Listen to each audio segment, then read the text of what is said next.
Hi friends, எல்லோருக்கும் வணக்கம். இன்றைக்கி கற்றாழை ஜெல் குளியலை பற்றி தான் இன்றைக்கி பார்ப்போம். இந்த கற்றாழை ஜெல் குளியல் எப்படி அப்படின்னா, உச்சந்தலையிலிருந்து உள்ளங்கால் வரைக்கும் நம்ம இந்த கற்றாழை ஜெல் எடுத்து நம்ம உடம்பு ஃபுல்லாக தேய்ச்சி குளிச்சுக்கிட்டே வந்தோம் அப்படின்னா உடல் இருக்கிற சூடு தணிஞ்சு நல்லா உடம்பை குளிர்ச்சி பண்ணி கொடுக்கும்.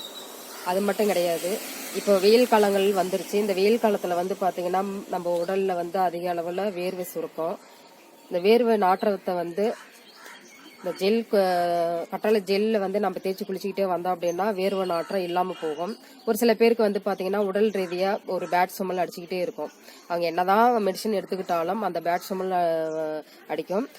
அவங்களுக்கு பார்த்தீங்கன்னா இந்த கற்றாழை ஜெல் ரொம்ப ஒரு நல்ல ரிசல்ட்டை கொடுக்கும். இந்த கற்றாழை ஜெல் குளியில் அவங்க குளிச்சுக்கிட்டே வந்தாங்க அப்படின்னா அந்த பேட் ஸ்மெல் வராதுங்க. அதே மாதிரி உள்ளுக்கும் அவங்க சாப்பிட்டுக்கலாம். உள்ளுக்கு சாப்பிடும்போது அந்த பேட் ஸ்மெல் அவங்களுக்கு வராது. இப்போ இதை தேய்ச்சி குளிக்கும் போது பார்த்தீங்கன்னா நம்ம தலைக்கு தேய்ச்சி குளிக்கும் போது முடி நல்லா க்ரோத் ஆகும்.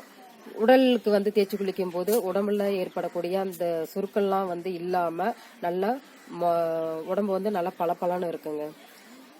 அதனால நீங்களும் இதே மாதிரி தேய்ச்சி குளிங்க. இப்போ இது எப்படி பண்ணணும் அப்படின்னா, ஒரு 2 பீஸ் கத்தாழை பீஸ் எடுத்துக்கோங்க. ஒரு அரை மக்கு தண்ணி எடுத்துங்க. அந்த அரை மக்கு தண்ணியில் இந்த ஜெல்லெல்லாம் நல்லா அதில் போட்டு நல்லா கலக்கி விட்டு அதுக்கப்புறமா நீங்கள்